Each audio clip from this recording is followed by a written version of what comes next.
Welcome to the GovComms podcast, bringing you the latest insights and innovations from experts and thought leaders around the globe in government communication. Now, here is your host, David Pembroke. Hello, ladies and gentlemen, and welcome once again to GovComms, the podcast that examines the practice of content communication in government and the public sector. My name's David Pembroke, and thank you for joining me.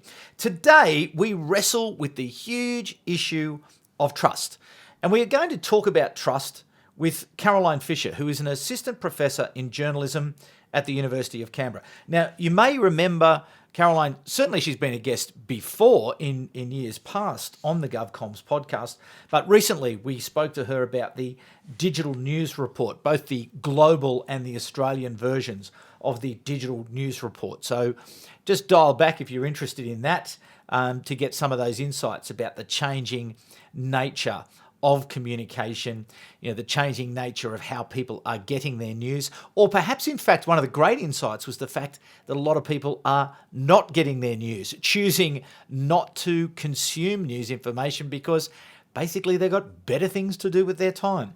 Really interesting impacts, I think, around that. So if you are interested in changes around how people are consuming news information, and particularly for those of you working in government communication, I think there's some great insights in there for that one. So dial back to that one. But today we're talking trust, and Caroline Fisher has made this a bit of an expertise of hers, where she has worked very hard to understand just what is it that people are looking for in terms of building trust, maintaining trust, and sustaining trust over time. Caroline is an expert in journalism and political communication. In 2018, she received the Anne Dunn Scholar Award for her research work in communications.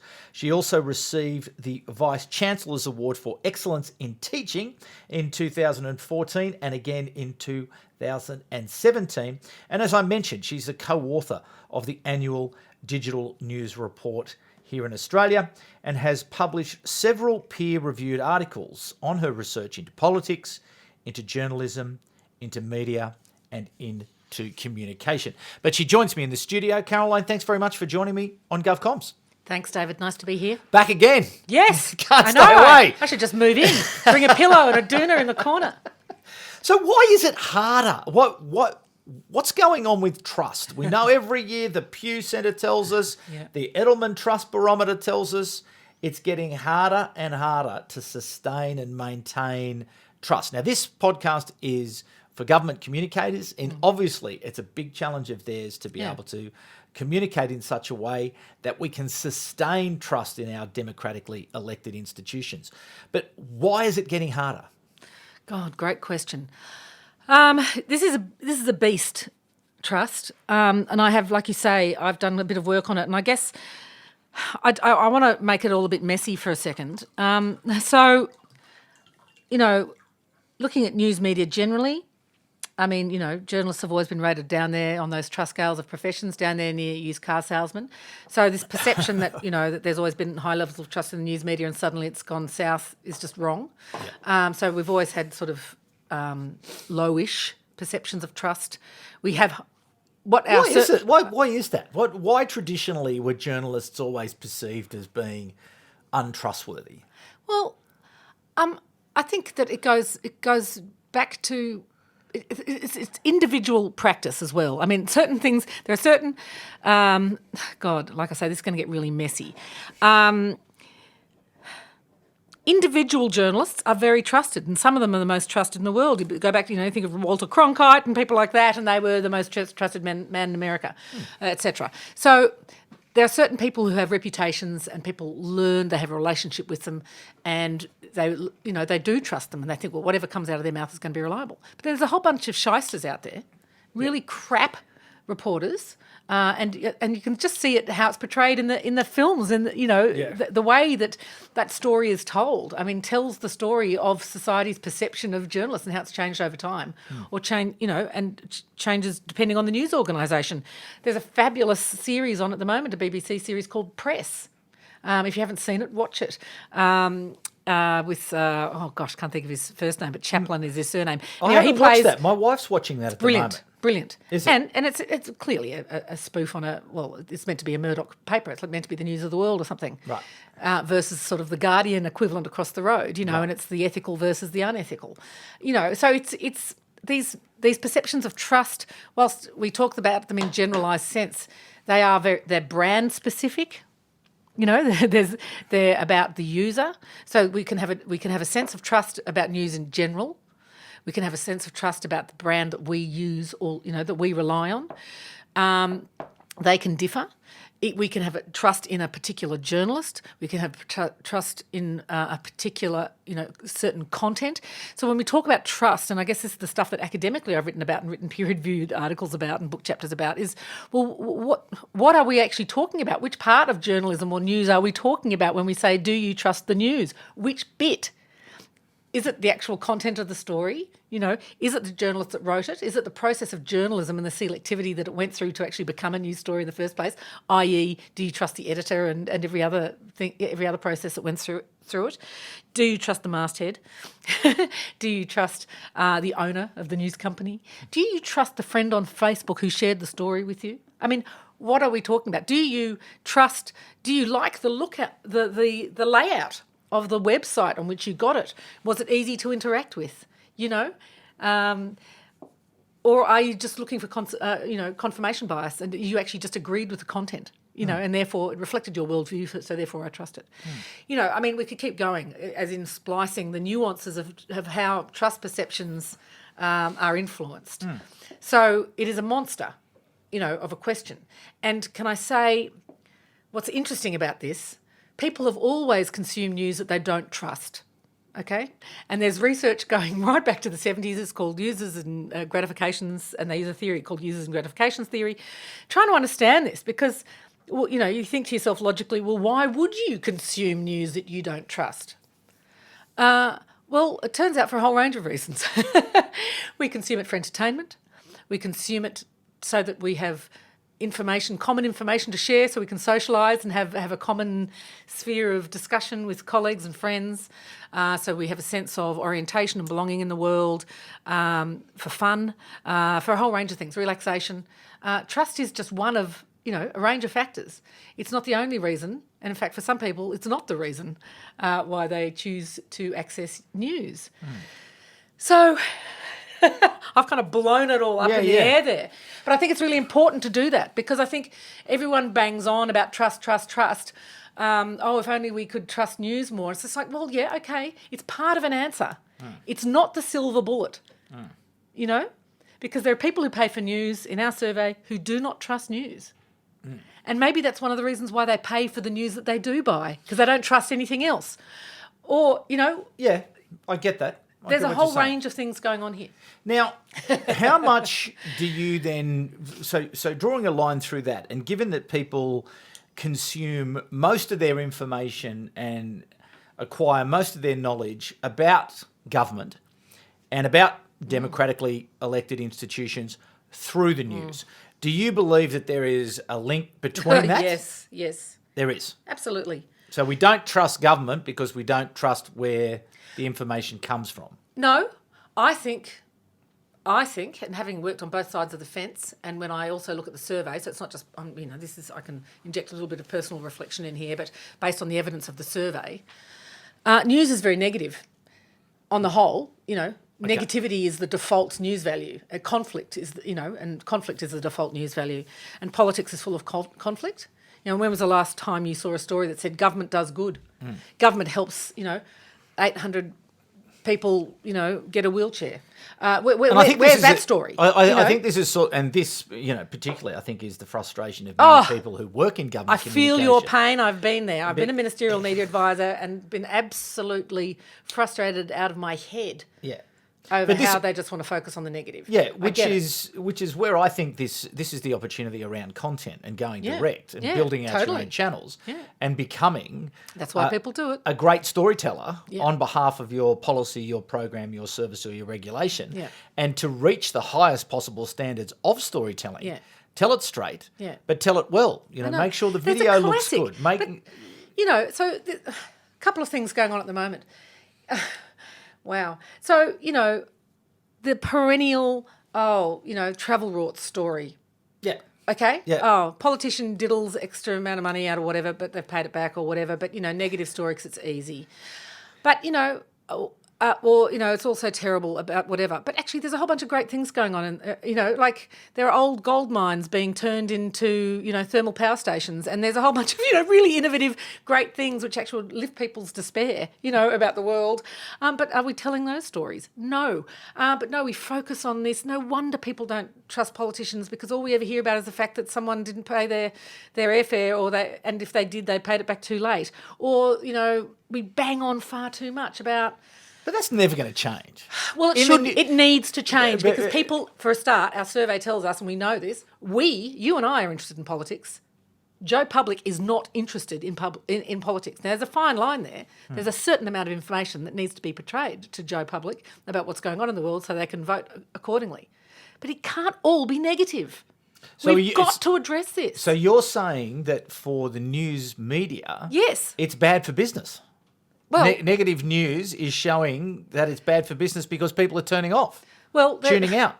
I think I might have mentioned a couple of weeks ago in our previous discussion that there's a certain amount of negativity I think that people understand and accept. It comes with news. I mean, the fact that someone's doing something wrong, it's the scrutiny role of media, the highlighting, corruption or whatever, that is one of its jobs. So there's going to always be a certain amount of negativity in the news.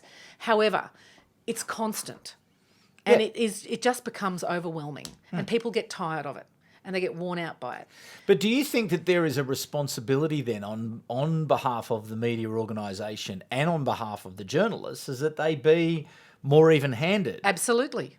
Why is everything the government does terrible? But that's a bit Pollyanna-ish, isn't it? Like, they're not going to do that, are they? Well, maybe they're not, but maybe they need to think about how they do talk about politics and make it less about the theatre and the conflict and more about, the issues that actually matter. And I know we say that sort of ad nauseum, that we should take more of a retail approach, but I really think you need to because somehow you've got to impart this important democratic knowledge, but not turn people off by the constant griping and bickering and small-time theatre because that is what erodes trust. Yeah.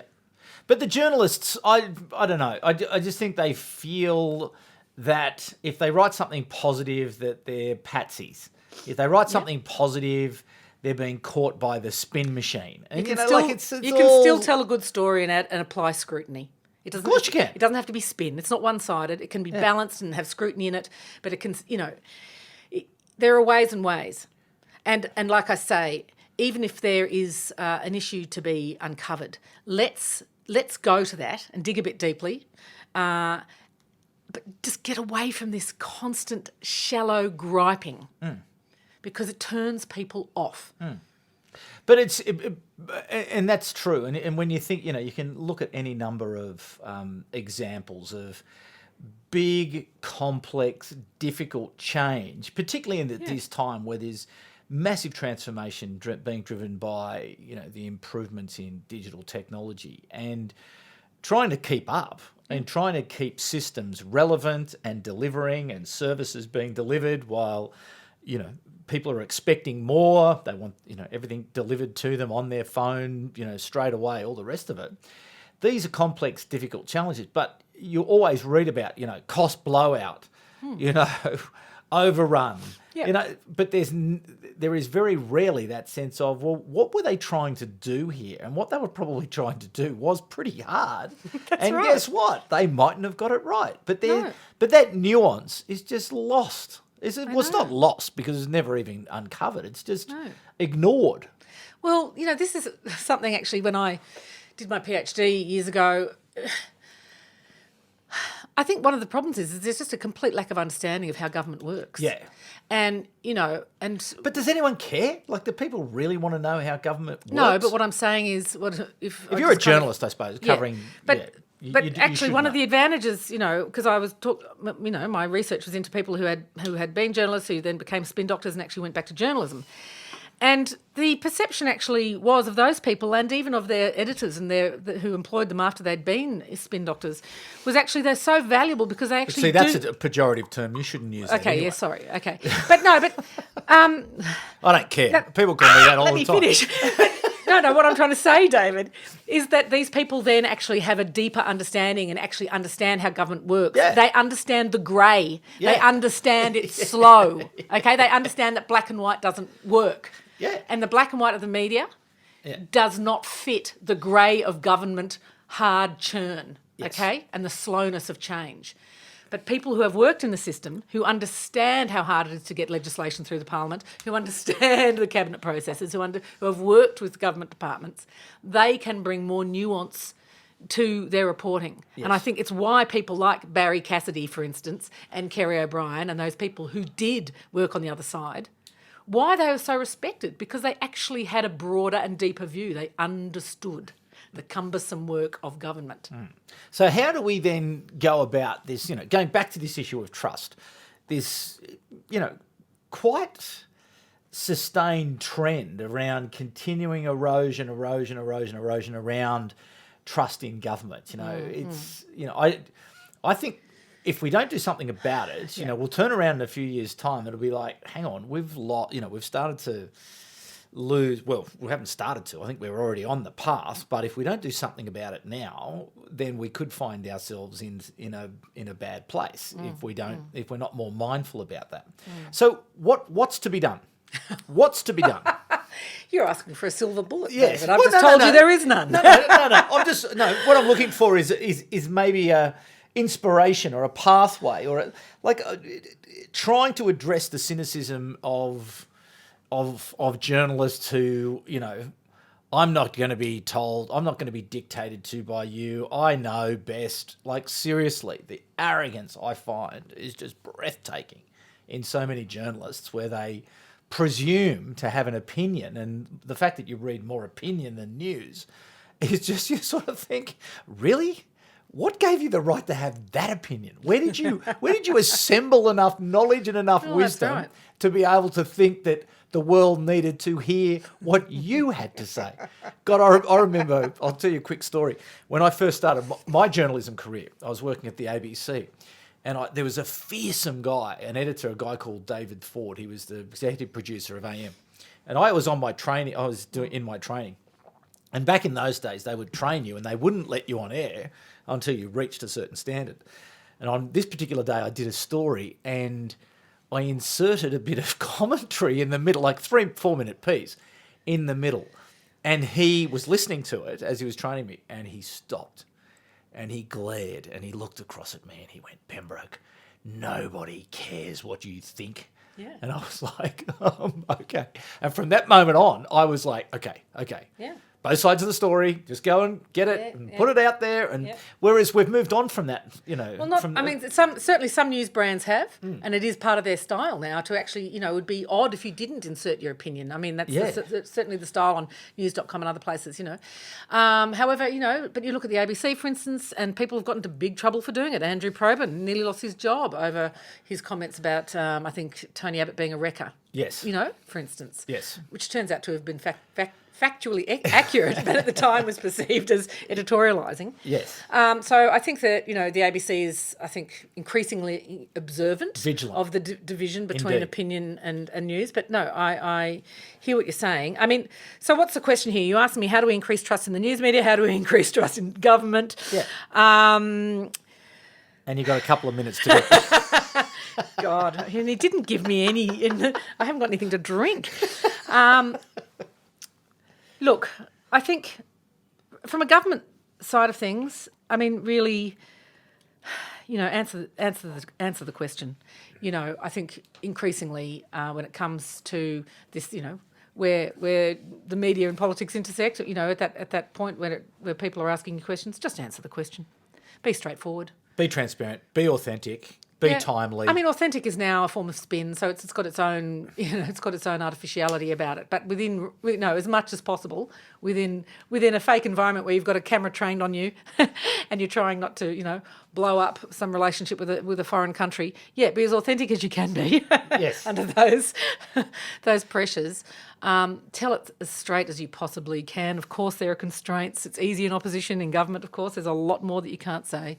But within all of those constraints, for heaven's sakes, be as straight as possible. And remember, you're not just speaking to the reporter, you're speaking to the public.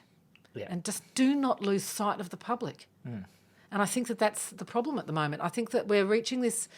I think one of the problems is, and I think it's been really highlighted by the recent raids, on news organisations with these national security laws, is that all of a sudden the government's making decisions. There seems to be a bigger disconnect between what's in the public interest and some of the decisions that the government's making, and where that representation of government of the people is at the moment. I think that that's in a bit of a strain. But do you think that's the government making the decision, or the law enforcement organisation making the decision based on the legislation? Yeah, no, but governments enact legislation. That's right. Law enforcement's only acting on the past legislation. So, I mean, there's stuff going on here, where I think things are starting to unravel a little bit, and I think it is having a negative impact, certainly on the government's relationship with the news media. Yeah. And that can only play out badly. Yeah.